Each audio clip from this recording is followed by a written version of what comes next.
시편 72편 1절 하나님이여 주의 판단력을 왕에게 주시고 주의 공의를 왕의 아들에게 주소서. 그가 주의 백성을 공의로 재판하며 주의 가난한 자를 정의로 재판하리니 의로 말미암아 산들이 백성에게 평강을 주며 작은 산들도 그리하리로다. 그가 가난한 백성의 억울함을 풀어주며 궁핍한 자의 자손을 구원하며 압박하는 자를 꺾으리로다.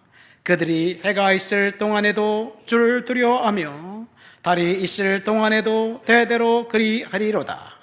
그는 벤풀 위에 내리는 비같이 땅을 적시는 소낙비같이 내리리니 그의 날에 의인이 흥왕하며 평강의 풍성함이 달이 닿을 때까지 이르리로다. 아멘.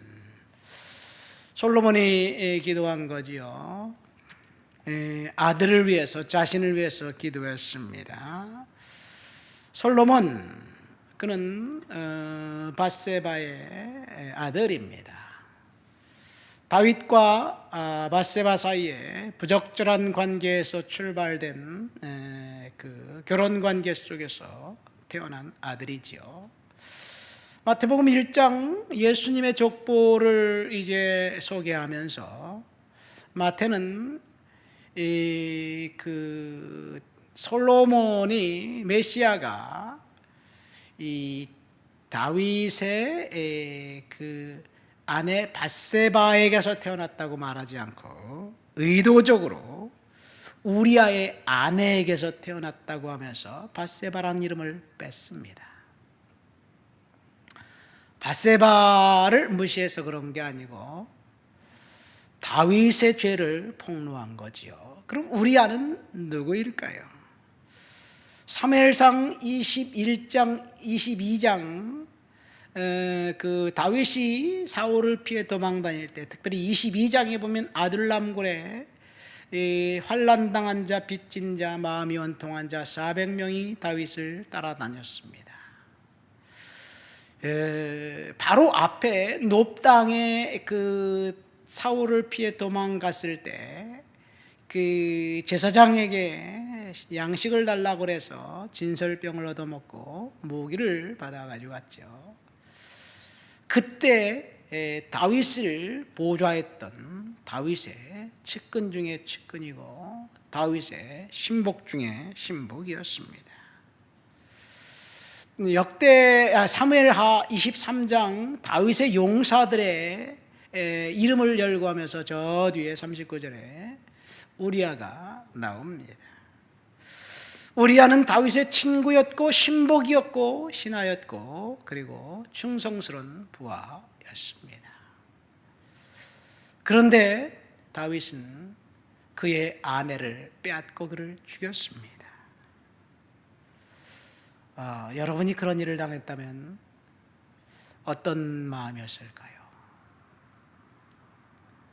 나단 선지자가 다윗을 책망할 때 그냥 죄에 대한 책망, 우리는 너무나도 가볍게 생각하는데 이런 배경이 있다는 것을 알 때 피를 토하는 심정이었을 것입니다.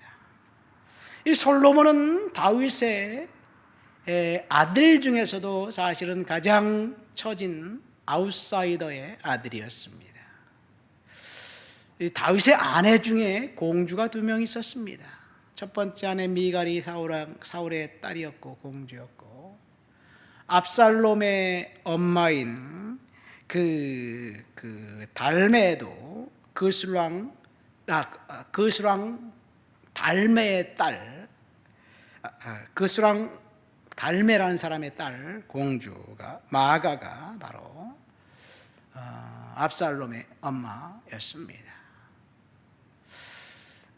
가문 좋고 문벌 좋고 학식 있고 뛰어난 사람의 아들이 아니라 아웃사이더, 요즘 말로 하면 그 역기능적 가정, 남의 아내를 탐해서 죽이고 빼앗은 그 여성을 통해서 난 아들이 솔로몬입니다. 그러니까 솔로몬은 이 등장이 이름만 이야기하고 첫 번째 솔로몬이 등장할 때는 아도니아가 다윗이 죽기 바로 직전 왕위를 물려주지 않으니까 스스로 왕이 됐을 때 나단 선지자와 함께 찾아갔던 장면이 솔로몬이라는 이름이 첫 번째 성경에 등장했습니다.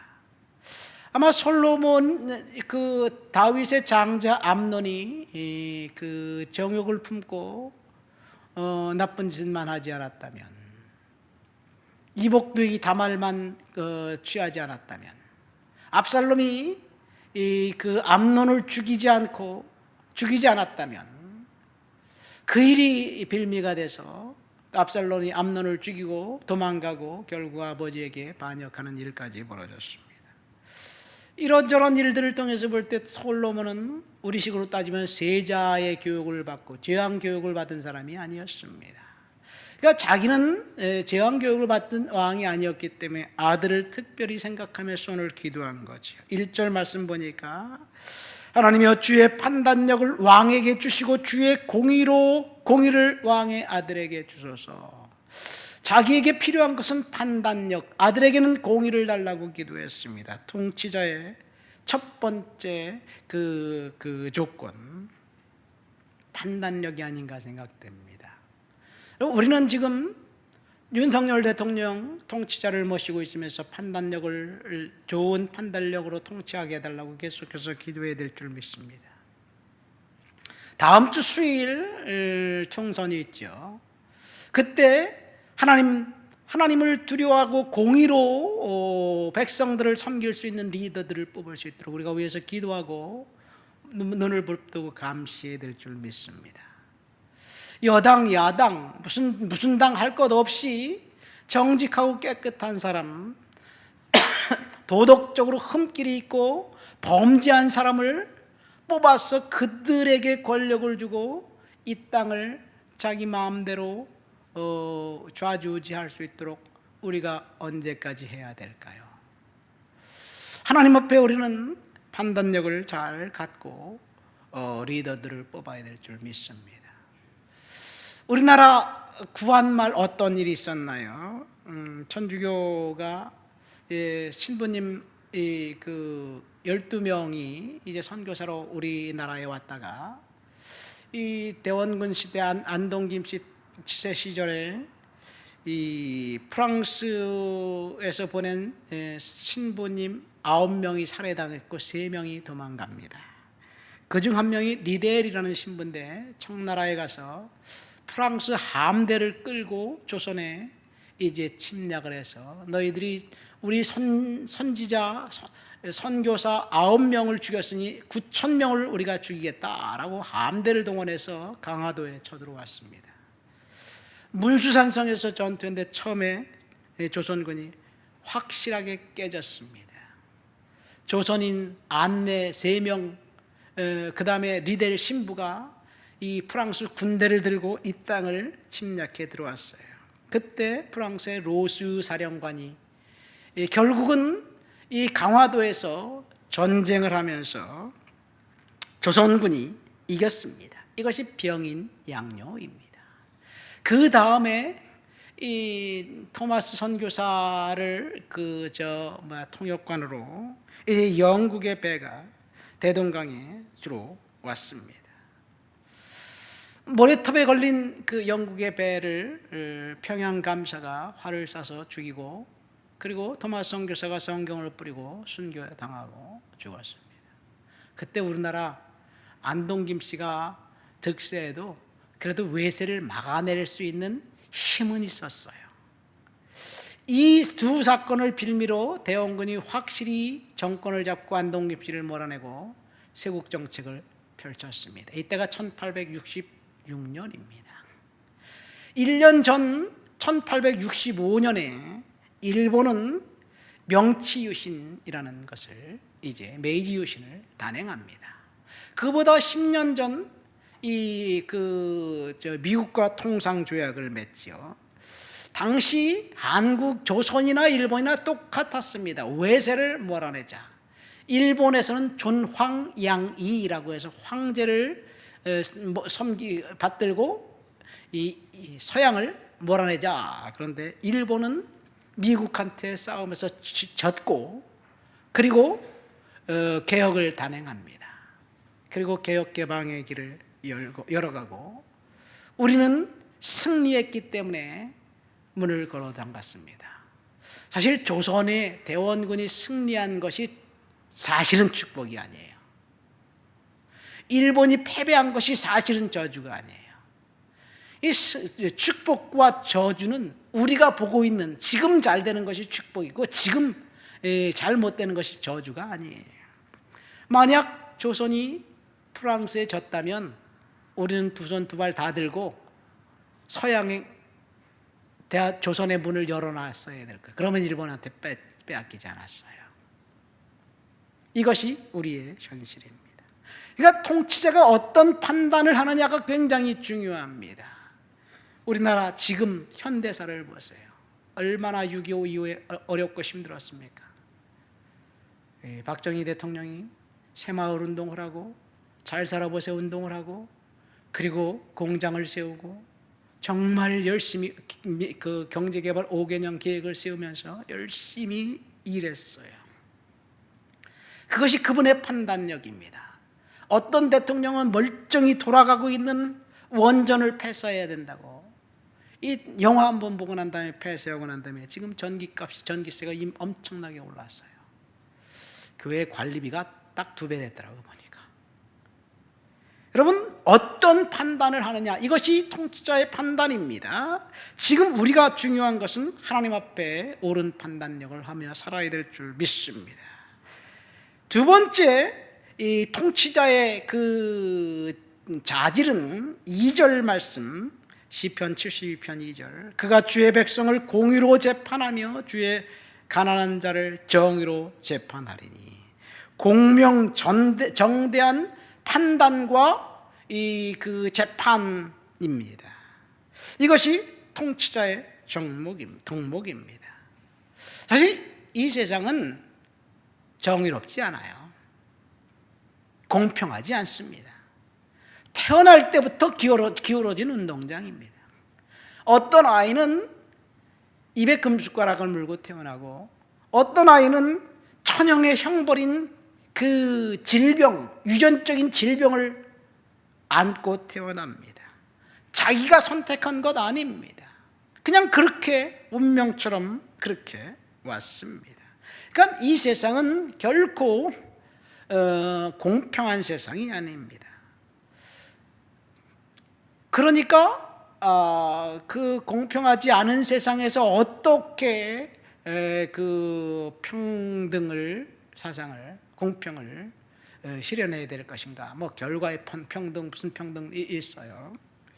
중요한 것은 이 죄를 진 사람이 죄값을 받고 억울한 사람이 누명 쓰는 일이 없도록 만드는 것이 통치자의 역할입니다. 근데 우리나라에서 지금 벌어지고 있는 일들은 권력에 아부하고 돈에 아부하고 그런 일들이 벌어지고 있죠. 통치자가 강자의 편을 들고 약자를 무시한다면 그것은 올바른 통치자가 아니에요. 지금 이게 솔로몬이 아들을 위해서 그렇게 기도하고 있는 거예요. 반대로 통치자가 약자들은 무조건 보호하고 감싸야 된다, 이것도 아닙니다. 레위기 19장에 보면 너희는 재판할 때 불의를 행하지 말며 가난한 자의 편을 들지 말며 세력 있는 자라고 두둔하지 말고 공의로 사람을 재판할지며 너는 내 백성 중에 돌아다니며 사람을 비방하지 말며 내 이웃의 피를 흘려 이익을 도모하지 말라. 나는 여호와니라. 여기 보면 하나님이 재판할 때 불의를 행하지 말라고 하면서 가난한 자의 편도 들지 말고 부자의 편도 들지 말고 공명하고 정대하게 하라는 이야기예요. 어떤 사람은 이 부자는 무조건 처결해야 될 적폐다라고 생각하면서 그렇게 생각하는 사람도 있습니다. 이것이 옳지 않습니다. 가난한 자의 편을 무조건 들지 말라는 이야기 좀 이해가 안 될 수도 있습니다. 그러나 정당하지 않은 요구는 아무리 그들이 그 가난한 자라 할지라도 폭력을 동원하는 요구는 사실은 아니에요. 어쩌면 오늘날 노조 문제가 이런 문제가 아닌가 생각됩니다. 그러나 여전히 재판정에서는 강자의 편입니다. 권력의 편입니다. 무전유죄가 통상입니다. 이것이 오늘날 우리 시대의 문제입니다. 5절 말씀 보니까 이 5절에 뭐라고 되어 있나요? 그들이 해가 있을 동안에도 주를 두려워하며 달이 있을 동안에도 대대로 그리하리로다. 사실 이 말씀은 이 해가 있을 때도 두려워하고 달이 떴을 때도 두려워하고 하나님을 두려워하는 통치자가 되라는 그런 말이 되기도 해요. 우리 한국 성경에 보면, 자, 중요한 것은 통치자가 하나님을 두려워하는 통치자, 하나님을 두려워한다면 자신의 입맛대로 억울한 사람을 만들까요? 이것이 지금 우리가 해야 할, 하나님 앞에 기도해야 될 기도입니다. 솔로몬이 왕이 될 아들을 위해서 이렇게 기도한 거예요. 의로운 판단력을 주옵소서. 공의롭고 정직하게 재판하게 하옵소서. 하나님을 두려워하는 자가 되게 하옵소서. 그러면 6절 7절 말씀해 보니까 5절 6절에 보면 그들이 해 있을 동안에도 주를 두려워하며 6절에 보니까 그는 벤 풀 위에 내리는 비같이 땅을 적시는 소낙비같이 내리리니 그의 날이 의인이 흥왕하여 평강의 풍성함이 달에 닿을 때까지 이르리다. 그런 통치자가 있는 나라가 축복된 나라라는 이야기를 하고 있습니다. 말씀을 맺습니다. 솔로몬의 기도를 통해서 통치자의 덕목 3가지를 들었어요. 첫 번째, 판단력, 옳은 판단력. 두 번째, 공명정대한 재판. 세 번째, 하나님을 두려워하는 사람들. 이것은 통치자를 위한 이야기이기도 하지만 저와 여러분들에게 주님이 주시는 말씀이, 오늘 내가 어떤 판단력을 가지고 주님 앞에 살아가야 될까? 오늘 내가 하나님을 두려워하면서 믿음으로 살아가야 가도록 하나님 앞에 결단하시기를 예수님의 이름으로 축원드립니다. 하나님 아버지 감사합니다. 솔로몬의 기도를 통해서 통치자의 덕목 3가지를 들었습니다. 우리가 이 땅을 살아가는 동안 판단력을 가지고 공명정대하고 하나님을 두려워하며 그렇게 살아가도록 도와주옵소서. 이 땅을 지켜주시고 내주시옵소서. 예수님의 이름으로 기도합니다. 아멘.